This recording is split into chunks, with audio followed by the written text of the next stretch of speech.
Israel বিশ্বের অন্যতম সেরা সামরিক শক্তিসম্পন্ন একটি দেশ। দেশটির সামরিক শক্তির সবচেয়ে সেরা হাতিয়ার হল ইসরায়েলি আকাশ প্রতিরক্ষা ব্যবস্থা। ক্ষেপণাস্ত্র হামলা প্রতিহত করার ইসরায়েলি প্রযুক্তি সাধারণভাবে আয়রন ডোম নামে পরিচিত। তবে আয়রন ডোমের সাথে Iron Beam, Patriot system, David Sling, Arrow 2 এবং অ্যারো 3-র মতো আরও বেশ কিছু প্রযুক্তি মিলে ইসরায়েলের পূর্ণাঙ্গ আকাশ প্রতিরক্ষা ব্যবস্থা গড়ে উঠেছে। পৃথিবীর অন্য কোনো দেশের এই ধরনের প্রতিরক্ষা ব্যবস্থা নেই।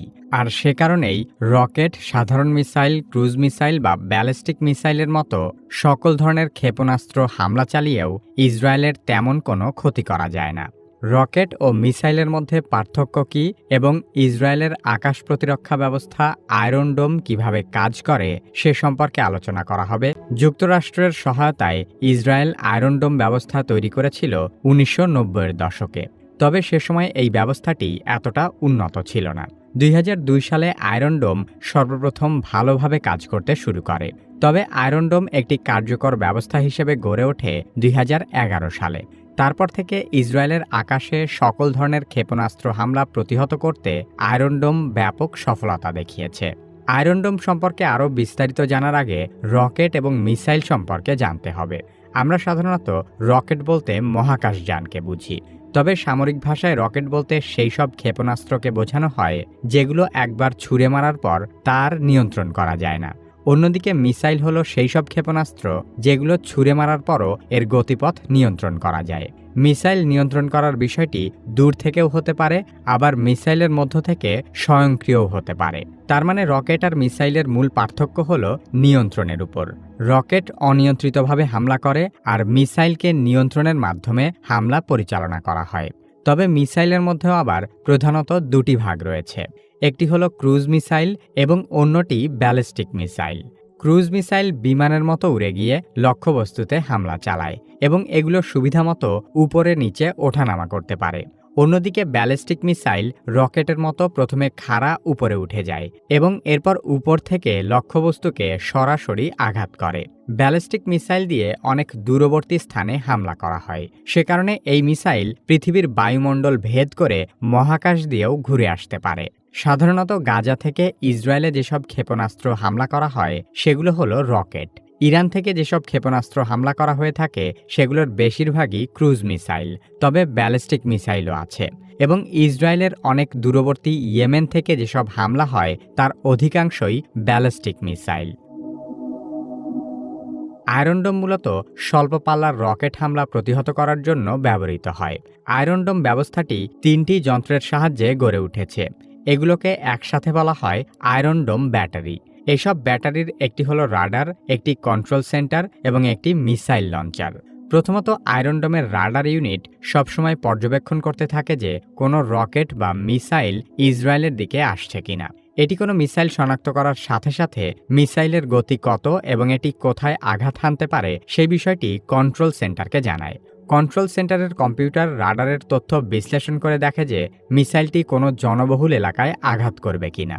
যদি দেখে এটি জনবহুল বা গুরুত্বপূর্ণ কোনো এলাকায় আঘাত করতে যাচ্ছে, তখন কন্ট্রোল সেন্টার মিসাইল লঞ্চার থেকে একটি মিসাইল ছুড়ে দেয়।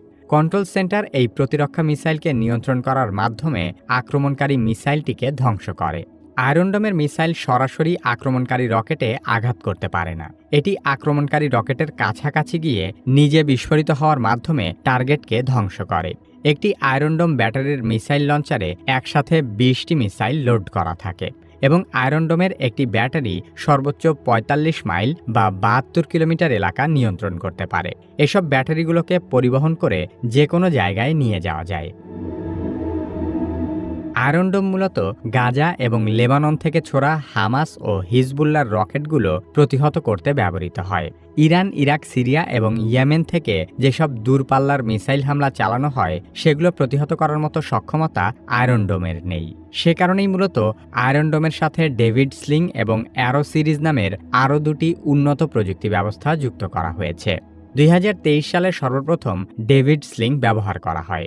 ডেভিড স্লিং আয়রন ডোমের চেয়েও অনেক দূরবর্তী মিসাইল হামলা প্রতিহত করতে পারে। এটি মূলত ক্রুজ মিসাইল প্রতিহত করার জন্য ব্যবহৃত হয়। তবে ক্ষেত্রবিশেষ ডেভিড স্লিং ব্যালিস্টিক মিসাইলও ধ্বংস করতে পারে। সাধারণ আয়রন ডোম মিসাইল যেখানে টার্গেটের কাছে গিয়ে বিস্ফোরিত হয়, সেখানে ডেভিড স্লিং সরাসরি টার্গেট মিসাইলে হামলা চালায়।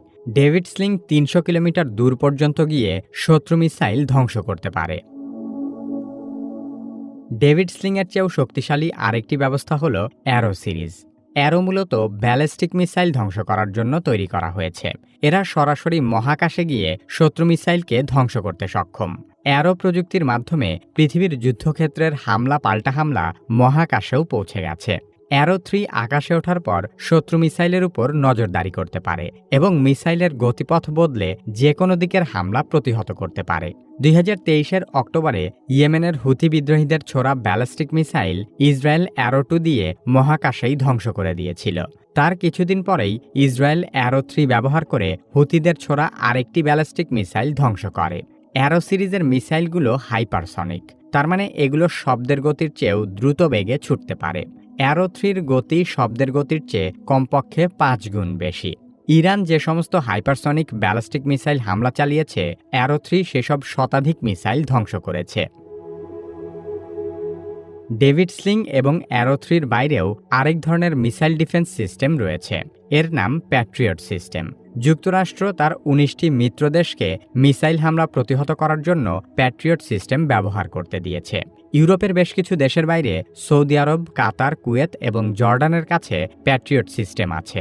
প্যাট্রিয়ট সিস্টেমের একটি ব্যাটারির দাম $1 বিলিয়ন বা ১২,০০০ কোটি টাকা এবং এর এক সেট মিসাইলের দাম প্রায় ৫ থেকে ৭,০০০ কোটি টাকা। তবে এগুলো আয়রন ডোমের মতো এত ব্যাপক আকারে কাজ করতে পারে না। শুধু তাই নয়, আয়রন ডোম প্যাট্রিয়ট সিস্টেমের চেয়ে অনেক সস্তা। একটি আয়রন ডোম ব্যাটারির মূল্য প্রায় $৫০ মিলিয়ন বা ৬০০ কোটি টাকা এবং একটি রকেট ধ্বংস করতে আয়রন ডোমের প্রায় ১.৫ থেকে ২ কোটি টাকা খরচ হয়। এছাড়া একটি ডেভিড স্লিং মিসাইলের দাম প্রায় ১২ কোটি টাকা এবং একটি অ্যারো 3 মিসাইলের দাম ৪২ কোটি টাকা। যুক্তরাষ্ট্র প্রতিবছর ইসরায়েলকে আয়রন ডোম রক্ষণাবেক্ষণের জন্য $৫০০ মিলিয়ন বা ৬,০০০ কোটি টাকা সহায়তা দেয়।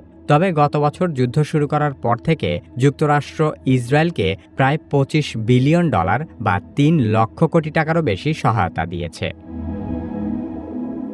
প্যাট্রিয়ট সিস্টেমের চেয়ে সস্তা হলেও আয়রন ডোম পরিচালনা করাও অনেক ব্যয়বহুল। সে কারণে যুক্তরাষ্ট্রের সহায়তায় ইসরায়েল আরেকটি নতুন প্রযুক্তি তৈরি করেছে, যার নাম আয়রন বিম। এই যন্ত্রের সাহায্যে লেজার বিম ব্যবহার করে ১০০ কিলোওয়াট মাত্রার বৈদ্যুতিক শক দিয়ে মিসাইল ধ্বংস করা হয়। যেখানে সাধারণ আয়রন ডোম মিসাইলের খরচ ২ কোটি টাকা, সেখানে আয়রন বিমের খরচ মাত্র $2 বা ২৫০ টাকার সমান। তবে মেঘলা দিনে আয়রন বিম কাজ করে না। তাছাড়া লেজারের আলো যত দূরে যেতে থাকে ততই এর কার্যকারিতা হারাতে থাকে। ফলে লেজার বিম দিয়ে একটি মিসাইল ধ্বংস করতে ২ থেকে ৩ মিনিট সময় লাগে।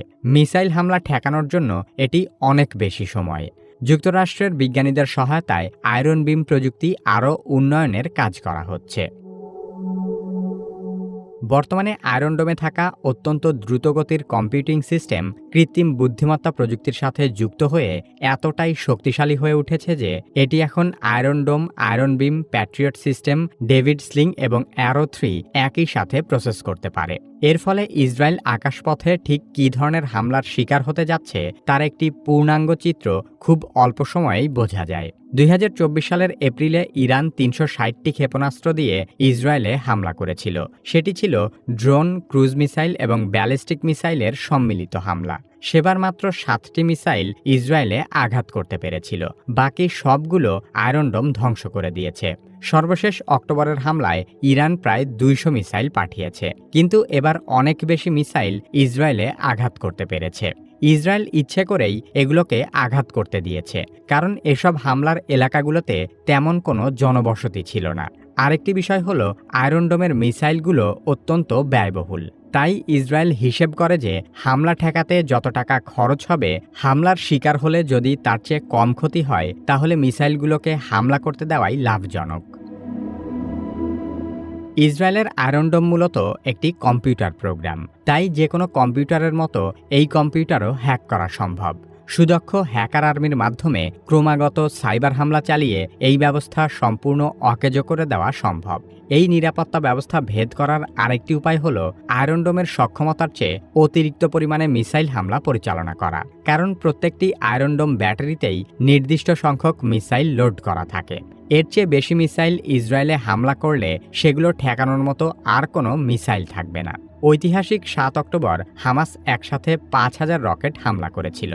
তখন আয়রন ডোম কিছুটা বিপর্যস্ত হলেও সম্পূর্ণ ভেঙে পড়েনি। তাই আয়রন ডোম ভাঙতে হলে এর চেয়েও আরও অনেক বেশি মিসাইল একসাথে হামলা চালাতে হবে। ইসরায়েল আর্মি দাবি করে আয়রন ডোম ৯০% আক্রমণ প্রতিহত করতে পারে। তবে বিশেষজ্ঞরা এই দাবির সাথে সম্পূর্ণ একমত নয়। কারণ আয়রন ডোম কতগুলো হামলা ঠেকাতে সফল আর কতগুলোতে ব্যর্থ হয়েছে এর কোনো সঠিক পরিসংখ্যান নেই। তার মানে ইসরায়েল যা বলছে তাই বিশ্বাস করতে হবে। ইসরায়েল সাধারণত তার শত্রুদের চাপে রাখার জন্যই নিজেদের সামরিক সক্ষমতা অতিরঞ্জিত করে প্রচার করে থাকে। তবে সাম্প্রতিক যুদ্ধ পরিস্থিতিতে যুক্তরাষ্ট্রের আর্থিক ও সামরিক সহায়তায় ইসরায়েল আগের চেয়ে আরও অনেক বেশি সক্ষমতা অর্জন করেছে।